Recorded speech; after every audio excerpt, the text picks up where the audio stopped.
So here we are at Midas River Park, otherwise known as Collingwood Trails.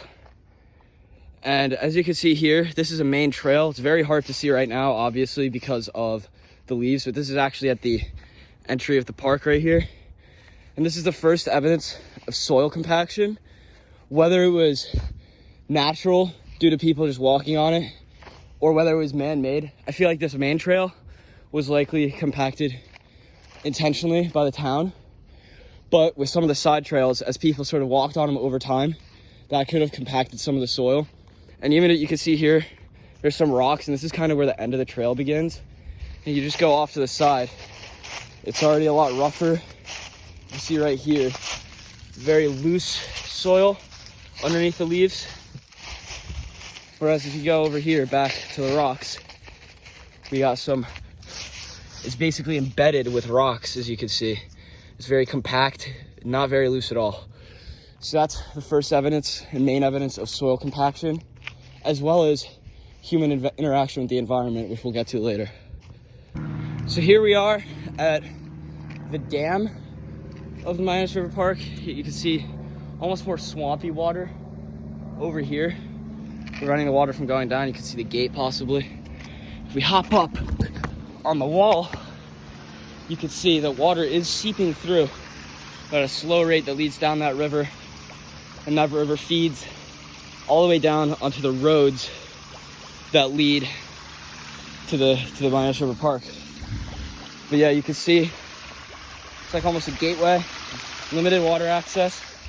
But this water it's basically a massive swampy pond, and water, obviously the rains, comes in here, fills it up, and it slowly seeps down into this river that goes down through the park and eventually onto the roads that lead here. And this is obviously river/stream alteration, because without this entire thing over here would just be a bed of water. This stone, you can see the rocks here, that built into mining and stuff like that. There's a bunch of big rock system over here, which we're gonna get into on what's called Cave Trail. This is called Dam Trail, but yeah, for obvious reasons it's called Dam Trail. But yeah, this is river alteration in the Midas River Park. Pretty cool how they actually built this and how effective it works. So here we have one of the more difficult parts of the trail, at least for the bike, and it involves stones. So obviously here you got a massive sort of set of stone coming down from all the way at the top. You can point right there, and then it comes all the way down and comes here, and then there's more right here. And this is obviously stones that the groundskeeping crew, when they first opened this park, they're not going to be able to remove all this. And as you can see minor rocks sort of lead all the way down, and even on the way down to Dam Trail, which is down, you might be able to see it right there. It's a very rocky path, and so this shows how when you're trying to create like a national park or a state park, there's always going to be boundaries that you might not be able to cross. Obviously this part, they were able to sort of you could work around and keep going up that way. And for a smaller park like this, they're gonna try and do this. But for big parks, they're just gonna leave everything. They're gonna have you walk over the mountains or the stones, which I find pretty interesting. But yeah, obviously in some parts of the park, it's likely that stone removal was used. They probably blasted it in order to get it out to create paths. But right here, this sort of, I guess you could call it a little stone staircase, if you will. It's sort of a quote-unquote obstacle in the trail, which is pretty neat. And yeah, this is probably the rockiest area of the park from what I can tell. And you can see that's probably 30, 40 feet in the air.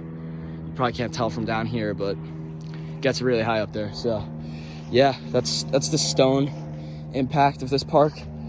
And now I'm gonna try and get us to soil erosion. So here we have the best example, I guess localized, the easiest example to access, I should say, of erosion. So up there, obviously you can see there's like well, it's hard to see, I guess. There's a trail of rocks, sort of comes down, leads right here, and all the way down there. Well, that trail of rocks is actually a river, a kind of a river, I guess. It's not very active, it's more of a stream. However, you can see it leads down here. You can see down there, there's more water. You could maybe be able to tell some water right over here. Point to it. And there's even more water right about there. And it's sort of like a little river system.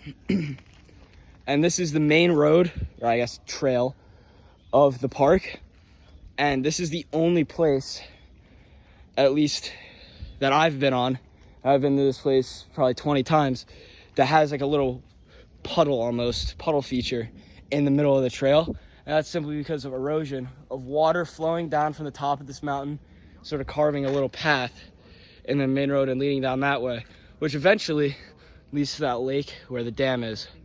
So it's pretty darn interesting how this, on the main road, this sort of path has been formed. And there's rocks in the middle of it to make it easier for people to access in times of rain, like this. Something interesting I noticed during my research was that soil displacement in the USA and South America due to water erosion was much higher than the rest of the world, and it made me wonder what the reason for this was. And I was also able to learn that soil erosion was much more common in croplands than in forests, roughly by 77 times, which is likely why there was a limited amount of erosion in the park, because it's obviously much more of a forest than a cropland. The fifth sign of living in the Anthropocene that I was looking for was introduction of weeds and pests. However, being a state-sanctioned park, I was unable to determine what plants should be classified as weeds, and there were barely any animals around to be labeled as pests, which is different from like my backyard, which I could obviously tell what's intended to be growing there and what's not. Something interesting I learned while researching this topic was that weeds would typically reduce crop yield by 28%.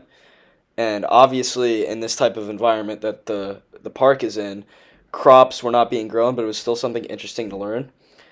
And the researchers also found that out of all pests, weeds would prove to go on to have the greatest impact on the environment.